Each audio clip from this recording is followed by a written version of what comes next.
नमस्कार विद्यार्थी मित्रमैत्रिणींनो, केसागर पब्लिकेशनच्या केसागर करिअर अकॅडमी यूट्यूब चॅनलवरती तुमचं पुन्हा एकदा स्वागत आहे। येणारी अपकमिंग TET परीक्षा 2024साठी आपण इथं लेक्चर सिरीज कंडक्ट करत आहोत। केसागर पब्लिकेशनतर्फे अतिशय नामवंत आणि दर्जेदार अशा पुस्तकामधून आपण इथं कंटेंट देत आहोत। त्याच्या आधी आपण MCQ सेशन कंडक्ट केले आहेत। आता आपण थेरीचे सेशन घेत आहोत। सेशन जे आपण कंडक्ट करत आहोत आपल्या ऑफिशियल वेबसाईटवरती जी पुस्तकं मी तुम्हाला नेहमी दाखवते, अनुदाते सरांच्या पुस्तकामधून आपण हे लेक्चर कंडक्ट करत आहोत। ठीक आहे, ओके। अध्ययन पार्ट 1 तुम्ही बघितला असेल। हा अध्ययन पार्ट 2 आहे, ज्याच्यामध्ये आपण अध्ययन संक्रमणाचे प्रकार बघणार आहोत। हा टॉपिक खूप मोठा आहे। याच्यामध्ये तुम्हाला अध्ययनावरती परिणाम करणारे घटक पण शिकायचे आहेत, जसं की अवधान आहे, प्रेरणा आहे। हे टॉपिक आपण वेगवेगळे करतो, पण जेव्हा अध्ययन हा कंप्लीट टॉपिक तुम्ही अभ्यासता ना, तेव्हा तुमच्या लक्षात येतं की अवधान, प्रेरणा, स्मरण, विस्मरण हे सगळे घटक अध्ययन टॉपिक अंतर्गतच येतात। ठीक आहे, ओके। चला तर कंटिन्यू करूया आपण।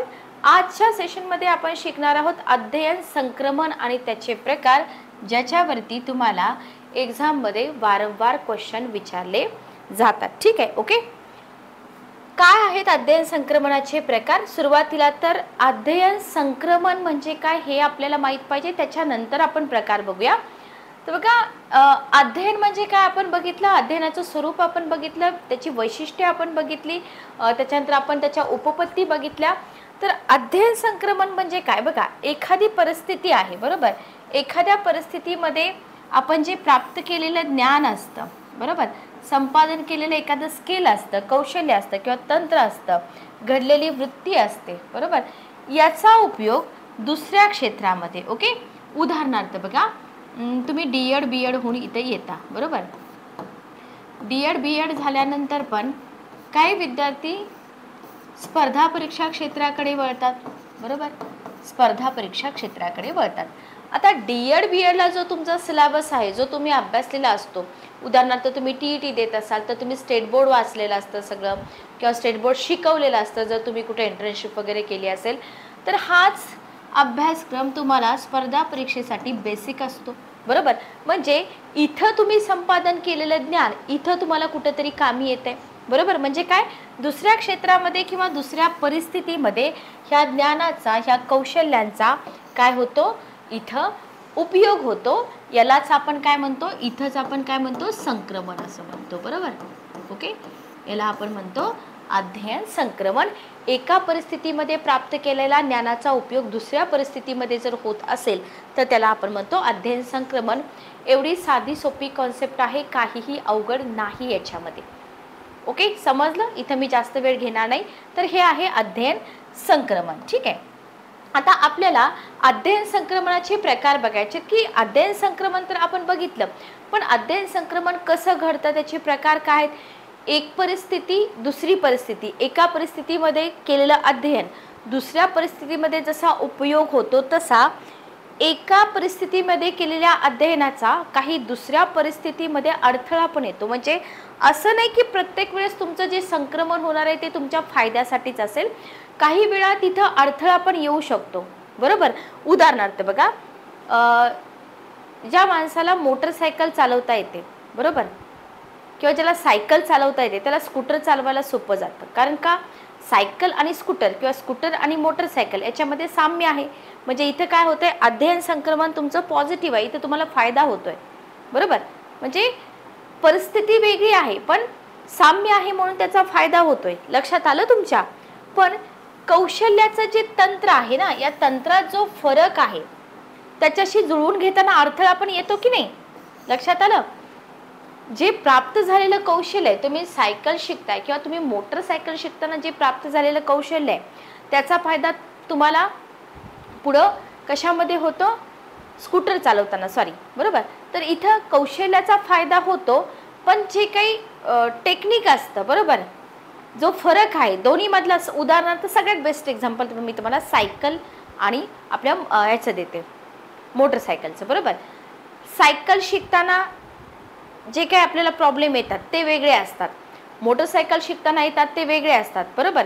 थोडंसं सिमिलरिटी आहे, बरोबर, पण काही ज्या गोष्टी असतात ना, जे तंत्र असतं ना कौशल्याचं, त्या तंत्रामध्ये जो फरक आहे त्या फरकाला आपल्याला सामोरे जावं लागतं. म्हणजे इथं अडथळा पण येतोय, बरोबर, लक्षात आलं. पण अडथळा आणणारे घटक कसे असतात, कमी असतात. कारण का, सायकल चालवताना तुम्हाला जो बॅलन्स असतो तोच तुम्हाला इकडे उपयोगी पडतो. सिंपल आहे. म्हणजे अडथळे येतात असं नाही, पण अडथळे कमी असतात, बरोबर. तिथं एका कौशल्याचा उपयोग दुसऱ्या कौशल्याला झाला असं आपण म्हणतो की अडथळे आहेत, पण जे स्किल आपण शिकलेलं आहे त्या कौशल्याचा उपयोग दुसरं कौशल्य शिकताना होतोय. म्हणजे दुसरं कौशल्य शिकताना थोडंसं कमी प्रॉब्लेम आपल्याला फेस करावे लागतात. लक्षात आलं. म्हणजे ज्याला सायकल येतच नाही तो जर माणूस डायरेक्ट मोटरसायकल चालवायला शिकला तर त्याला किती अवघड जाईल, बरोबर. तेच जर तुम्ही आधी सायकल शिकला असाल, तुम्हाला सायकल येत असेल तर मोटरसायकल शिकणं तुम्हाला सोपं जाईल. तर हे अध्ययन संक्रमणाचे प्रकार आपण बघतोय. तर इथं आपल्याला काय करायचं आहे, या अध्ययन संक्रमणाच्या प्रकारामध्ये जे 3 प्रकार पडतात ते 3 प्रकार अभ्यासायचे आहेत. पण एखाद्या परिस्थिती, आता इथं आपण बघितलं, पहिली सिच्युएशन आपण बघितली. दुसरी सिच्युएशन, एखाद्या परिस्थितीत केलेल्या अध्ययनाचा दुसऱ्या परिस्थितीत अडथळा निर्माण होतो. पाठीमागं आपण काय बघितलं की अडथळा तर येत नाही, थोडाफार येतो, बरोबर. पण एका कौशल्याचा उपयोग दुसरे कौशल्य शिकताना होतो. पण एखाद्या परिस्थितीमध्ये काय होतं की अडथळा निर्माण होतो. उदाहरणार्थ, नेहमीच टेनिस खेळणारा जो प्लेयर आहे ना त्याला टेबल टेनिस खेळणं अवघड वाटतं. कारण का, टेनिस आणि टेबल टेनिस ह्याच्यामध्ये खूप फरक आहे, बरोबर. त्याच्यामुळे टेनिस खेळण्याचं जे कौशल्य आहे ना त्या कौशल्याचा टेबल टेनिस खेळताना अडथळा निर्माण होईल का, डेफिनेटली होईल. मग हे सुद्धा एक संक्रमणच आहे, बरोबर. आपण काय बोललो की संक्रमण हे प्रत्येक वेळेस पॉझिटिव्हली घडेल असं नाही, ते निगेटिव्हली पण घडू शकतं. तर हे सुद्धा एक प्रकारचं संक्रमणच आहे. लक्षात आलं, क्लिअर. याच्यावरून आपण काय करतो, याच्यावरून आपण संक्रमणाचे 3 प्रकार करतो. पहिला प्रकार आहे धन संक्रमण, ऋण संक्रमण आणि शून्य संक्रमण. ओके. या एक्सप्लेनेशनवरून आपल्याला लक्षात येतं की अध्ययन संक्रमणाचे 3 प्रकार पडतात, धन, ऋण आणि शून्य. अध्ययन संक्रमण म्हणजे काय, एका परिस्थितीत प्राप्त केलेल्या ज्ञानाचा उपयोग जर दुसऱ्या परिस्थितीमध्ये होत असेल तर त्याला अध्ययन संक्रमण असं म्हटलं जातं.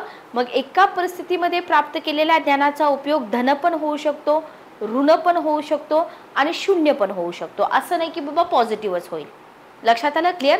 आता हे जे प्रकार आहेत हे प्रकार आपण थोडंसं डिटेलमध्ये बघूया. बघा, धन संक्रमण का आहे, कारण याच्यावरती आपल्याला क्वेश्चन येतात. जे आधी केलेलं अध्ययन असतं, बरोबर, ते अध्ययन नंतरचं अध्ययन करताना उपयोगात येतं. त्याच्यामुळे काय होतं, नंतरचं अध्ययन सोपं वाटतं, सहज गतीनं होतं, बरोबर. जेव्हा असं अध्ययन घडतं, गतीनं घडतं, तेव्हा काय म्हणतात, इथं धन संक्रमण झालं असं म्हणतात. म्हणजे ए सिच्युएशन आहे, ए सिच्युएशनमध्ये तुम्ही जे अध्ययन केलेलं आहे ना या अध्ययनाचा उपयोग बी सिच्युएशनमध्ये होतोय. म्हणजे तुम्ही काय म्हणाल, इथं धन संक्रमण झाले. ओके. उदाहरणार्थ बघा, शाळेत बेरीज वजाबाकी शिकवलेलं जे मूल असतं ना, बेरीज वजाबाकी शिकवले आणि बाजारात पैशांचा हिशोब आपण करू शकतो का, करू शकतो. जर शाळेमध्ये एखादं लहान मूल आहे, अजून त्याला बेरीज वजाबाकी शिकवली नसेल तर तो हिशोब बरोबर करेल का, नाही करेल. लक्षात आलं. किंवा भूमिती शिकलेल्या निरनिराळ्या भौमितिक आकारांचा उपयोग चित्रकलेमध्ये होतो का, होतो. जर तुम्ही भूमिती शिकला नसाल तर उपयोग करता येईल का, नाही करता येणार. लक्षात आलं, क्लिअर.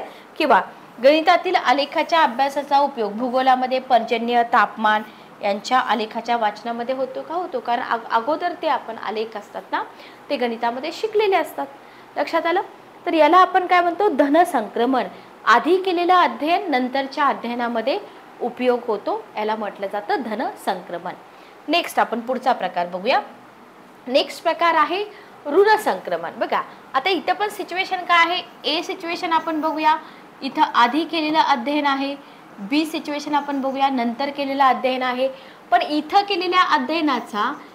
केलेल्या अध्ययनामध्ये अडथळा होतोय, बरोबर, प्रॉब्लेम येतोय.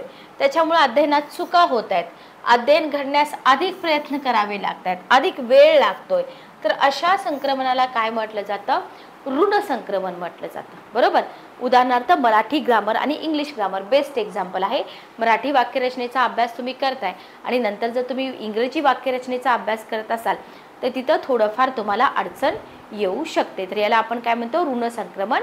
म्हणजे आधी केलेल्या अध्ययनाचा फायदा होत नाही, उलट अडथळा होतो. क्लिअर. चला पुढचा प्रकार आपण बघूया. नेक्स्ट आहे आधी केलेल्या अध्ययनाचा शून्य संक्रमण, बघा तिसरा प्रकार आहे शून्य संक्रमण. आधी केलेलं जे अध्ययन आहे ना, तर त्या आधी केलेल्या अध्ययनाचा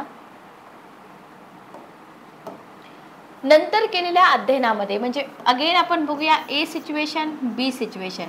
इथं अध्ययन केलंय, इथं अध्ययन करायचंय, पण याच्यामध्ये काहीही संबंध नाही, उपयोग पण होत नाही, तोटा पण होत नाही, बरोबर. तर इथं आपण काय म्हणतो, म्हणजे धनात्मक परिणाम पण होत नाही, ऋणात्मक पण होत नाही, म्हणजे शून्य होतं. संक्रमण घडतं हे खरं आहे, पण ते कोणत्या परिस्थितीमध्ये किती प्रमाणात घडतं याच्यासाठी आपल्याला पुढे जाऊन मानसशास्त्रज्ञांनी काही उपपत्ती मांडलेल्या दिसतात. तर हे आहेत अध्ययन संक्रमणाचे प्रकार. काहीही अवघड नाही, सोपं आहे. फक्त एक्झाममध्ये काय होतं, जी लँग्वेज असते ना, ती लँग्वेज थोडीशी कॉम्प्लिकेटेड बनवून क्वेश्चन विचारले जातात. ऑल कॉन्सेप्ट क्लिअर असतील तर क्वेश्चन सॉल्व होतात. जर तुम्ही कॉन्सेप्ट समजून घेतल्या नसतील तर क्वेश्चन तुम्हाला तिथं अवघडच वाटतात. ठीक आहे, ओके. तर संक्रमण आता आपण बघितलं, अध्ययन संक्रमण म्हणजे काय, पण हे घडतं कसं, कोणत्या परिस्थितीत आणि किती प्रमाणात. 3 क्वेश्चन. अध्ययन संक्रमण घडतं कसं, कोणत्या परिस्थितीत आणि किती प्रमाणात. याच्यासाठी काय केलं, मानसशास्त्रज्ञांनी प्रयोग केले आणि उपपत्ती मांडल्या. त्याच्यावरून कळतं की संक्रमण कसं घडतं. क्लिअर. आय होप तुम्हाला अध्ययन संक्रमण म्हणजे काय, अध्ययन संक्रमणाचे प्रकार व्यवस्थित समजले असतील. नेक्स्ट आपण पुढे जाऊया. संक्रमणावर परिणाम करणारे घटक. अध्ययन संक्रमणावर परिणाम करणारे घटक एक्झाममध्ये विचारले जातात. त्याच्यापैकी पहिला घटक आहे बुद्धिमत्ता, दुसरा घटक आहे अध्ययन अनुभूती, तिसरा घटक आहे अभ्यास सवयी, चौथा घटक आहे पाठ्यांशाची अर्थपूर्णता, पाचवा घटक आहे अध्यापन पद्धती. 5 घटक आहेत, लक्षात ठेवा. याच्यावरती क्वेश्चन पण विचारले जातात. तर कायम घटक अभ्यासताना अध्ययन संक्रमणाची डेफिनेशन तुमच्या डोक्यात ठेवा. आता अध्ययन संक्रमणामध्ये बुद्धिमत्तेचा काय रोल आहे, बुद्धिमत्ता परिणाम करणारा घटक आहे. बघा, संक्रमण हे 2 अध्ययन परिस्थितीमध्ये आपण बघितलं ना, 2 अध्ययन परिस्थिती आहे, ए सिच्युएशन आणि बी सिच्युएशन. तर या 2 अध्ययन परिस्थितीतील साम्य शोधणे आणि सामान्यीकरण करणे या गोष्टींवर अवलंबून असते. व्हेरी व्हेरी इम्पॉर्टंट, लक्षात ठेवा. हे सेंटेन्स एक्झाममध्ये विचारलं जाऊ शकतं. अध्ययन संक्रमण हे 2 अध्ययन परिस्थितीमधील डॅश डॅश आणि डॅश डॅश या 2 गोष्टीवर अवलंबून असते. कोणत्या 2 गोष्टीवरती, साम्य शोधणे आणि सामान्यीकरण करणे. ओके, याच्यावरती अवलंबून असते. आणि या दोन्ही गोष्टी व्यक्तीच्या कशावरती अवलंबून असतात, बुद्धिमत्तेवरती अवलंबून असतात. जेवढी व्यक्ती बुद्धिमान तेवढं संक्रमण जास्त होईल. क्लिअर. तर बुद्धिमत्तेचा आणि अध्ययन संक्रमणाचा काय संबंध आहे, साम्य शोधणं सामान्यीकरण करणं हे कुणाला जमेल, ज्याची बुद्धी चांगली आहे. जेवढी बुद्धी जास्त तेवढं संक्रमण इथं जास्त होतं. उदाहरणार्थ बघा, ए नावाचा विद्यार्थी आहे, त्याचा IQ खूप चांगला आहे, पूर्वी काय अभ्यास केलाय ते त्याला दुसरा अभ्यास करताना पटकन आठवतं, को रिलेट करतो तो लगेच. पण बी नावाचा विद्यार्थी आहे, त्याला ते को लिंक करता येत नाही, एकमेकाशी जोडता येत नाहीत. कारण का, बुद्धिमत्तेचा फरक आहे, बरोबर. म्हणून आपण म्हणतो की बुद्धिमत्ता हा एक घटक आहे जो अध्ययनावरती परिणाम करतो. नेक्स्ट बघा, अध्ययन संक्रमणावरती अध्ययन अनुभूती.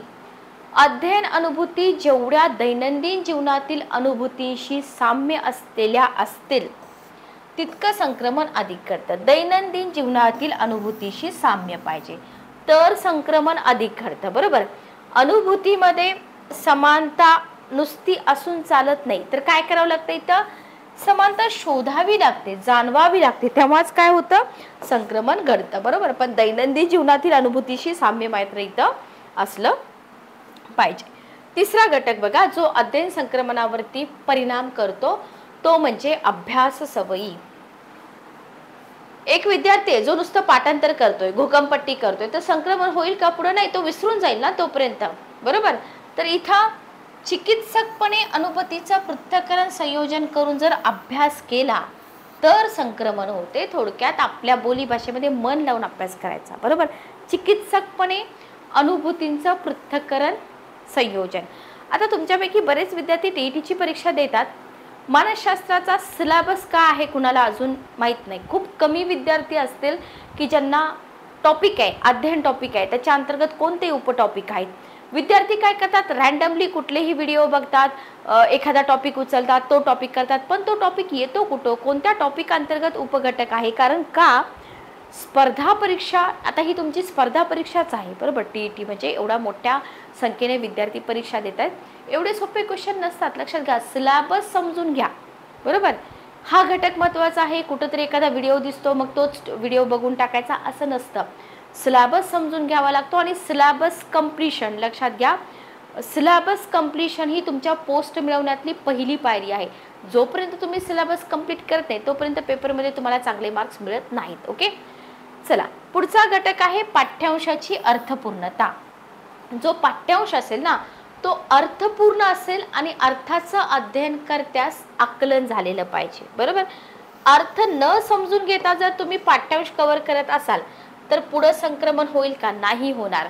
आणि शिक्षकाचे अध्यापन आकलनक्षम, याच्यासाठी फक्त विद्यार्थीच नाही तर शिक्षक पण जबाबदार असतो. शिक्षकांनी पण तसं शिकवलं पाहिजे की समोरच्या विद्यार्थ्याला पाठ्यांश समजतोय बरोबर. आणि पाचवा घटक आहे अध्यापन पद्धती. जर अध्यापन पद्धती आणि तंत्र विद्यार्थी केंद्रित असेल तरच काय होतं, इथं संक्रमण घडण्याची शक्यता असते. अध्यापन पद्धती आपण घेऊया, अजून आपण घेतलेलं नाहीये तर इथं आपल्याला हे दिसून येतं. ठीक आहे, ओके, क्लिअर. चला नेक्स्ट बघा, अध्ययन संक्रमणाचे शैक्षणिक महत्त्व.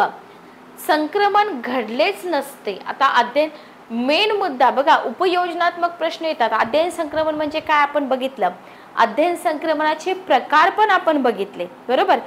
आता आपण बघूया अध्ययन संक्रमणावरती परिणाम करणारे घटकही बघितले, पण आपल्या शैक्षणिक महत्त्व काय आहे अध्ययन संक्रमणाचं, एक शिक्षक म्हणून तुम्हाला हे समजलं पाहिजे.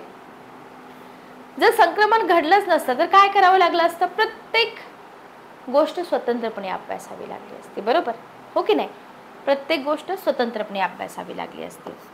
मानवाने इतकी प्रगती केली असती का, नाही. कारण प्रत्येक गोष्ट स्वतंत्र शिकायची म्हणल्यावर पॉसिबल आहे का मानवाला, नाही. मग संक्रमणामुळे काय होतं, अध्ययन सुलभ होतं, अध्ययनासाठी लागणाऱ्या वेळेची आणि श्रमांची बचत होते. संक्रमण अधिक होईल याच्यासाठी शिक्षकांनी पण प्रयत्न केले पाहिजेत. सोपे पॉईंट आहेत, काय अवघड नाही आहेत बघा. समान विषयांश, समान तत्व, समान तंत्र असणाऱ्या पाठ्यांशाचा एक गट करावा आणि अध्यापन करावे शिक्षकांनी बरं, अध्ययन संक्रमण चांगलं होण्यासाठी.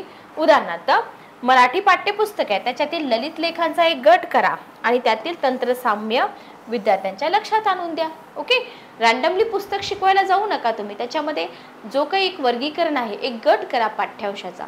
कारण पाठ्यांश समजला तर अध्ययन संक्रमण होतं, हे आपण पाठीमागं बघितलंय. पाठ्यांशाला तर आपण आता बघूया अध्ययनावर परिणाम करणारे घटक. अध्ययन संक्रमण म्हणजे काय आपण शिकलो, अध्ययन संक्रमणाचं शैक्षणिक महत्त्व पण आपण बघितलेलं आहे. तर आपण जे सेपरेट टॉपिक समजतो जसं की अवधान आहे, अवबोध आहे आणि प्रेरणा आहे, तर हे सेपरेट टॉपिक नसून हे काय आहेत, हे अध्ययनावर परिणाम करणारे घटक आहेत. ठीक आहे, ओके. तर याच्यामध्ये अवधान म्हणजे काय, अवबोध म्हणजे काय, प्रेरणा म्हणजे काय, हे डिटेलमध्ये टॉपिक आपल्याला करावे लागतात. कारण का, याच्यावरती आयोगाकडून वारंवार क्वेश्चन विचारले जातात. ओके, तर सुरुवातीला आपण बघूया अवधान म्हणजे काय. ठीक आहे, जो अध्ययनावरती परिणाम करणारा घटक आहे. बघा, अध्ययनावर परिणाम करणारे जे घटक असतात ना ते अध्ययनार्थ्यांशी संबंधित पण असतात, शिक्षकांशी संबंधित पण असतात, शाळांशी संबंधित पण असतात, कुटुंबाशी संबंधित असतात आणि प्रेरणेशी संबंधित असतात बरोबर. तर आपण काय बघतोय, आपण बघतोय अध्ययनावर परिणाम करणारे घटक, ज्याच्यामध्ये अवधान, अवबोध आणि प्रेरणा आपल्याला बघायचंय. पण त्याच्यापूर्वी आपण एक गोष्ट समजून घेऊया की अध्ययनावर परिणाम करणारे घटक अध्ययनार्थ्यांशी संबंधित पण असतात, शिक्षकांशी संबंधित पण असतात आणि शाळांशी संबंधित पण असतात, कुटुंबाशी संबंधित असतात, प्रेरणेशी संबंधित असतात. ठीक आहे, तर याला क्वेश्चन करा, याच्यावरती क्वेश्चन बनू शकतो की अध्ययनावर परिणाम करणारे घटक खालीलपैकी कोणाशी संबंधित असतात. अध्ययनार्थी, शिक्षक, शाळा, कुटुंब, प्रेरणा असे ऑप्शन तुम्हाला तिथं दिले जाऊ शकतात. ठीक आहे, ओके, क्लिअर. नेक्स्ट आपण पुढे जाऊया. याच्यामध्ये आपण पहिला घटक बघतोय अवधान. ओके, पहिला घटक बघतोय अवधान. बघा, अवधान म्हणजे काय बरोबर, आपली जी जाणीव असते ना, तर आपल्या जाणीवेच्या क्षेत्रामध्ये अनेक उद्दीपक असतात. उद्दीपक म्हणजे काय, पाठीमागच्या लेक्चरमध्ये मी तुम्हाला सांगितलंय, बरोबर. आपण जर इथं बघितलं तर जेव्हा प्राध्यापकांच्या शिकवण्याकडे लक्ष देत असतो ना, तेव्हा आपल्या जाणीवेच्या केंद्रस्थानी काय असतो? फक्त प्राध्यापकांचा आवाज हा उद्दीपक असतो. बरोबर? हो की नाही? पण इतर गोष्टींचं जे अस्तित्व आहे ना, ते आपल्याला जाणवत असतं का? जाणवत असतं. उदाहरणार्थ वर्गातील इतर बाक आहेत, फळा आहे, पंखे आहेत, वर्गाबाहेरचा आवाज आहे, अ, येणारा गंध असेल, बाकाच्या टोचणाऱ्या खिळ्याचा स्पर्श असेल, आपल्या मनात चाललेले विचार असतील, आपलं दुखणारं डोकं असेल, पोट असेल, अशा बाह्य किंवा आंतरिक अनेक उद्दीपकाची जाणीव आपल्याला होते. बरोबर? पण जेव्हा आपण प्राध्यापकांच्या शिकवण्याकडे लक्ष देत असतो की नाही, तेव्हा जर आपण बघितलं तर प्राध्यापकांचा आवाज हाच आपला उद्दीपक असतो केंद्रस्थानी, जरी इतर उद्दीपकांची जाणीव आपल्याला होत असली तरी सुद्धा. बरोबर? कारण का एका वेळेला प्राध्यापकांचा आवाज हाच आपल्या जाणीवेच्या केंद्रस्थानी असतो. लक्षात आलं? क्लिअर? तर जाणीवेच्या क्षेत्रामध्ये उद्दीपक अनेक असतात, पण केंद्रस्थानी जो उद्दीपक असेल ना, त्याच्यावरतीच आपलं अवधान जातं. लक्षात आलं? मग इतर सगळ्या गोष्टी ज्या असतात ना, त्या काय असतात? जाणीवेच्या क्षेत्राच्या कोणत्या स्थानी असतात? परिघ स्थानी असतात. बरोबर? ओके. आता होते काय, ज्या परिघ स्थानी असतात ना गोष्टी, उदाहरणार्थ दुखणारं डोकं आहे, मध्येच आपलं लक्ष दुखणाऱ्या डोक्याकडे जातं. बरोबर? आणि जे प्राध्यापक बोलतात ना, जेव्हा आपण लक्ष देतो आपल्या दुखणाऱ्या डोक्याकडं, तेव्हा काय होतं? प्राध्यापक जे बोलतात ते शब्द कानावर पडतात, पण त्याचं आकलन होतं का? होत नाही. लक्ष नसतं आपलं. बरोबर? कारण का जाणीवेच्या केंद्रस्थानी काय आहे? आता प्राध्यापकांचं बोलणं आहे का? नाही. डोक्यातील वेदना आहे. लक्षात आलं? म्हणून इथं काय होतंय? आकलन होत नाही. बरोबर? म्हणजे प्राध्यापकांचं बोलणं आधी केंद्रस्थानी होतं. आता ते परिघस्थानी गेलं. त्याच्यामुळे अवधान जे आहे ना, ते अवधान शिफ्ट झालं दुखणाऱ्या डोक्याकडे. लक्षात आलं? क्लिअर? तर हे आपल्याला इथं केंद्रस्थान आणि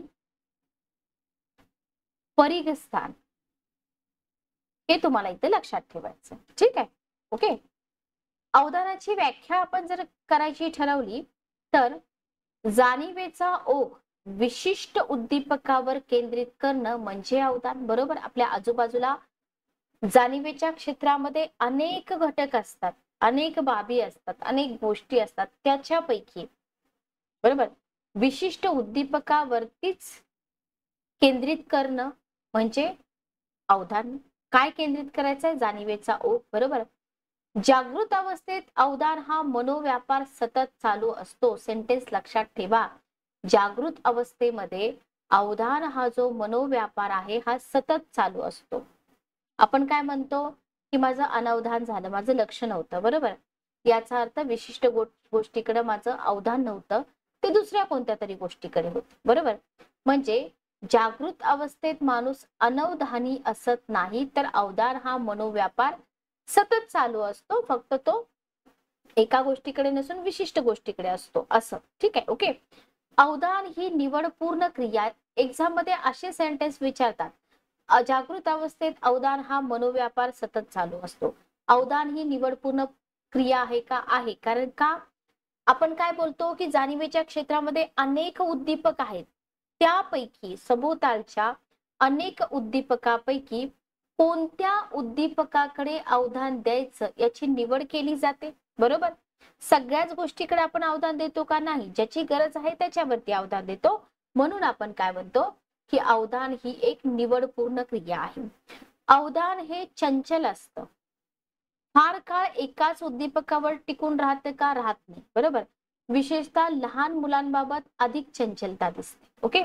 विशेषतः म्हणजे अवधान तसं चंचलच असतं सगळ्यांच्याच बाबतीत, पण विशेषतः जर तुम्ही बघितली इथं तर लहान मुलांच्या बाबतीमध्ये तुम्हाला जे अवधान आहे ते अवधान अधिक चंचल असलेलं दिसून येतं. ठीक आहे? ओके. क्लिअर?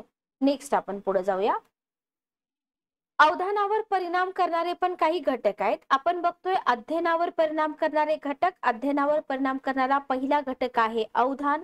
अवधानावर परिणाम करणारे घटक पण आहेत, ज्याच्यामध्ये आपल्याला दोन घटक बघायचे. पहिला घटक उद्दीपकाशी संबंधित घटक म्हणजे बाह्य घटक आणि दुसरा घटक व्यक्तीशी संबंधित घटक म्हणजे आंतरिक घटक, बरोबर.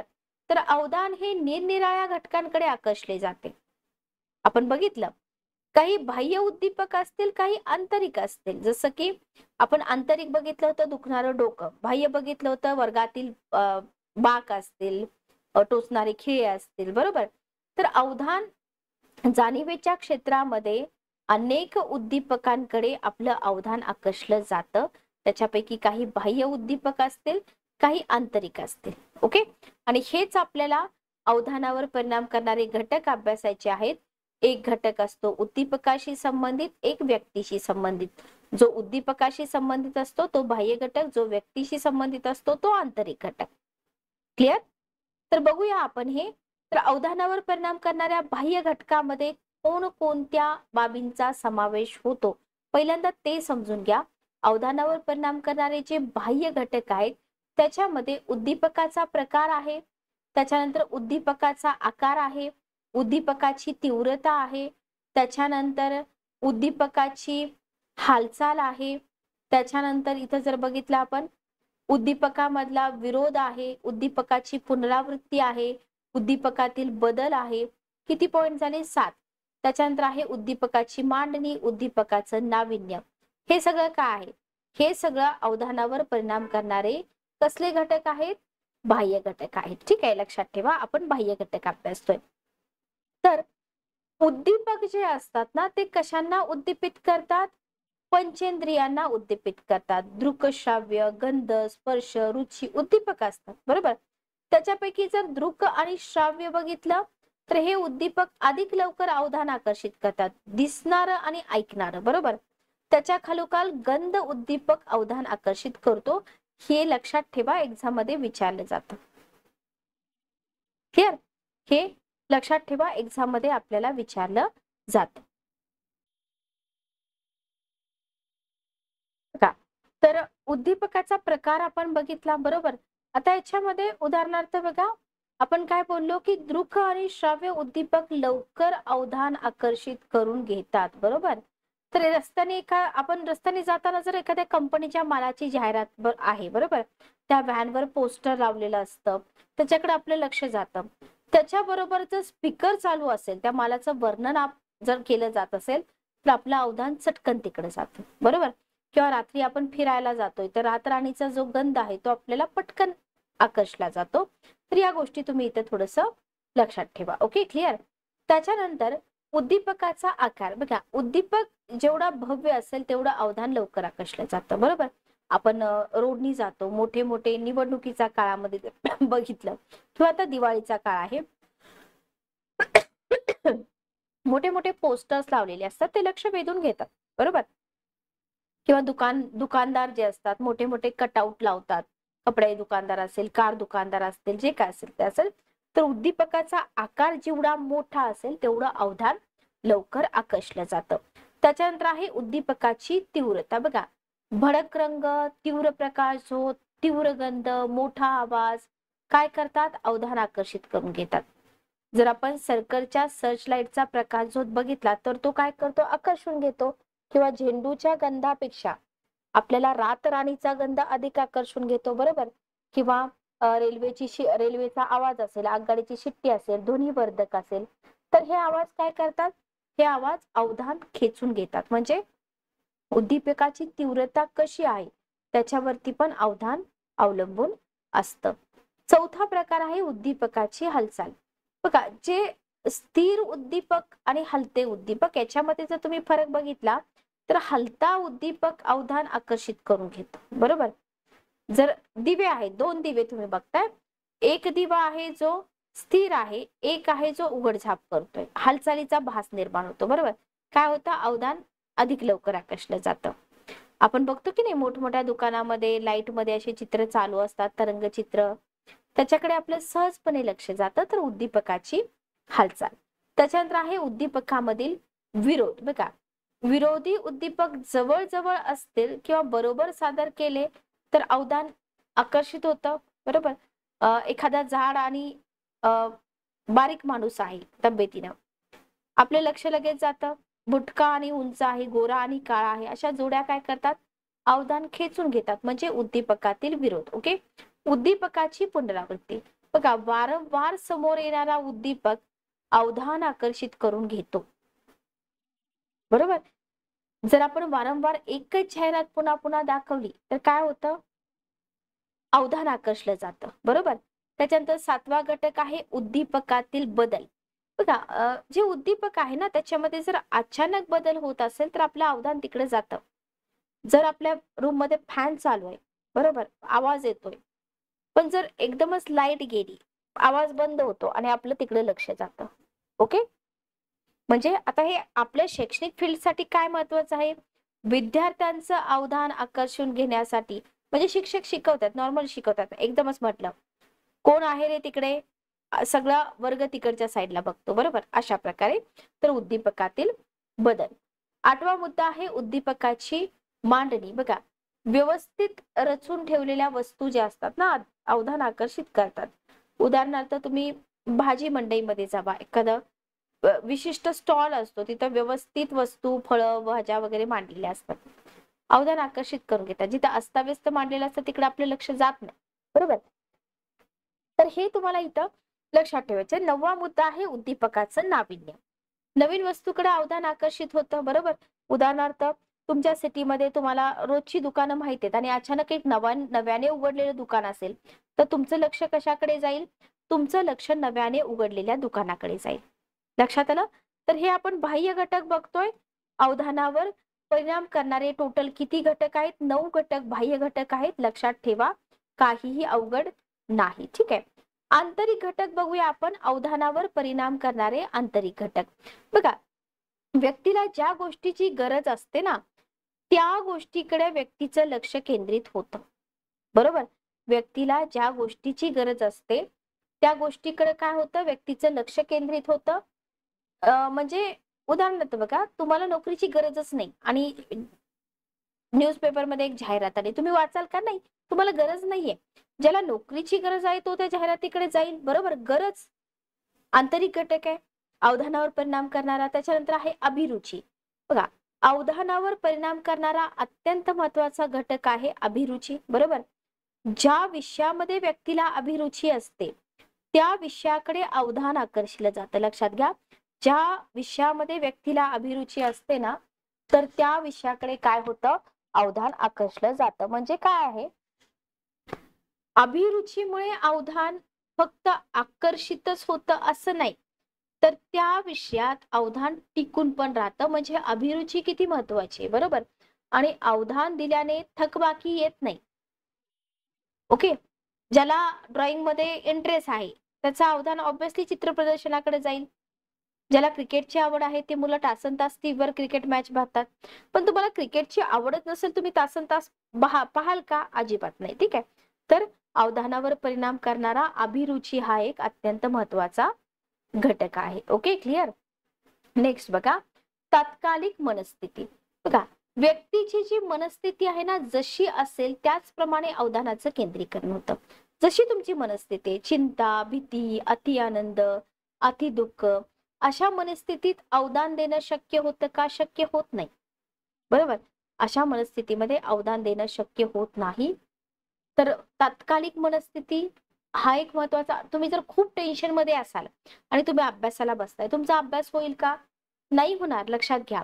त्याच्यानंतर आहे आंतरिक घटक दृष्टिकोन. ज्या व्यक्तीचा दृष्टिकोन जसा असतो त्या व्यक्तीचं अवधान धार्मिक गोष्टीकडे वळतं. बरोबर. जर तुमचं दृष्टिकोन वैज्ञानिक असेल, बरोबर, जर तुमचा दृष्टिकोन धार्मिक आहे तुमचं लक्ष धार्मिक गोष्टीकडे वळेल. तुमचा दृष्टिकोन वैज्ञानिक आहे, अवधान तुमचं तर्कशुद्ध विचाराकडे, वैज्ञानिक प्रगतीकडे वळेल. ओके, तर दृष्टिकोन हा एक अंतर्गत घटक आहे जो अवधानावर परिणाम करतो. त्याच्यानंतर आहे सवय. बघा, विशिष्ट वेळी विशिष्ट गोष्ट करण्याची सवय असलेल्या व्यक्तीचं अवधान त्या विशिष्ट वेळी त्या विशिष्ट गोष्टीकडे जातं. बरोबर. एखाद्याला डेली 12 वाजता जेवायची सवय, त्याचं लक्ष तेव्हाच जाईल. बरोबर, खाद्यपदार्थाकडे. पण जर तुम्हाला दुपारी 2 वाजता जेवायची सवय तर 12 वाजता तुमचं लक्ष खाद्यपदार्थाकडे वळेल का? नाही वळणार. लक्षात आलं? क्लिअर. तर आपण किती घटक बघितले?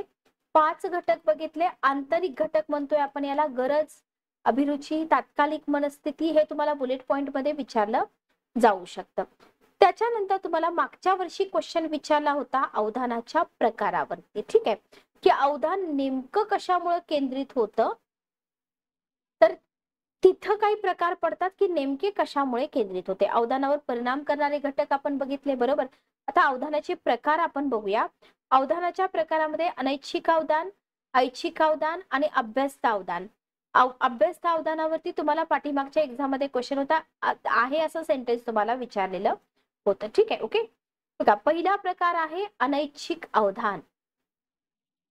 अनैच्छिक म्हटलेलं आहे म्हणजे काय, अचानक तुमच्या बाजूने अँब्युलन्स गेली, बरोबर, अचानक तीव्र प्रकाश होत आहे, तीव्र गंध आहे, अशा उद्दीपकांकडे व्यक्तीची इच्छा असो वा नसो अवधान खेचलं जातं, बरोबर. आणि या प्रकारच्या अवधानात व्यक्ती स्वतःच्या इच्छेनं अवधान देत नाही, तर काय होतं, बाह्य उद्दीपकामुळे अवधान आपोआप आकर्षलं जातं. ओके, म्हणजे शेजारनं अँब्युलन्स गेली, तुमची इच्छा नसली तरी त्याच्याकडे तुमचं लक्ष जातं, बरोबर. आणि हे जे अवधान असतं अत्यंत चंचल असतं, लक्षात ठेवा. पाठीमागे तुम्हाला अभ्यस्त अवधानावरती क्वेश्चन आला, येणाऱ्या एक्झाम मध्ये अनैच्छिक किंवा ऐच्छिक अवधानावरती क्वेश्चन येऊ शकतो.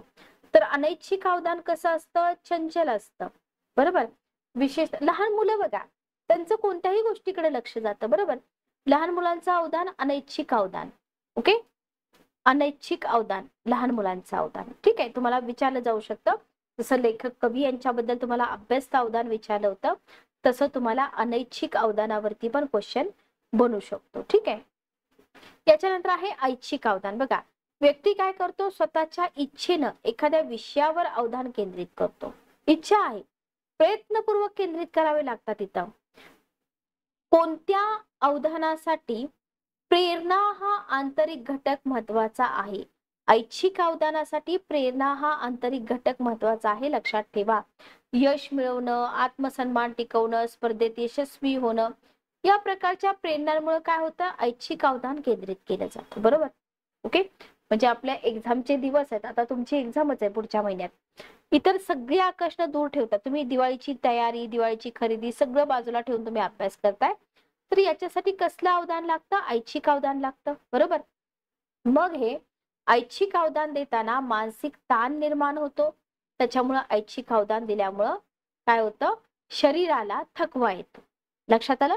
तर ऐच्छिक अवधानामध्ये प्रेरणा हा घटक महत्वाचा आहे, हे लक्षात ठेवा.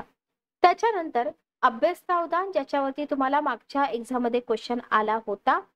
तर इथं गायक, चित्रकार, लेखक, कवी, शास्त्रज्ञ त्यांच्या कामात इतके गळून जातात की त्यांना सभोवतालच्या जगाचं भान नसतं. हे कसलं अवधान आहे, अभ्यस्त अवधान. असाच क्वेश्चन एक्झाम मध्ये आला होता, तासन तास टिकून राहतं, बरोबर. कारण अवधान विषय जो आहे ना, त्याच्यामध्ये त्यांची रुची आहे, बरोबर. डेफिनेशन बघा, अभिरुचीमुळे निर्धारित होणाऱ्या अवधानाला डॅश डॅश अवधान म्हणतात. ऐच्छिक अवधान, अनैच्छिक अवधान, अभ्यस्त अवधान. उत्तर काय असेल, अभ्यस्त अवधान. कोणतं अवधान अतिशय उच्च दर्जाचं असतं, अभ्यस्त अवधान, ठीक आहे. आणि असे अवधान देण्यासाठी मुद्दाम प्रयत्न करावे लागतात का, करावे लागत नाही, जसं ऐच्छिक साठी करावे लागतात, बरोबर. अत्यंत स्थिर असतं, चंचल नसतं, थकवा पण येत नाही या अवधानानं, लक्षात आलं. तर याला म्हणतात अभ्यस्त अवधान. याच्या बाहेर क्वेश्चन जात नाहीत, लक्षात घ्या.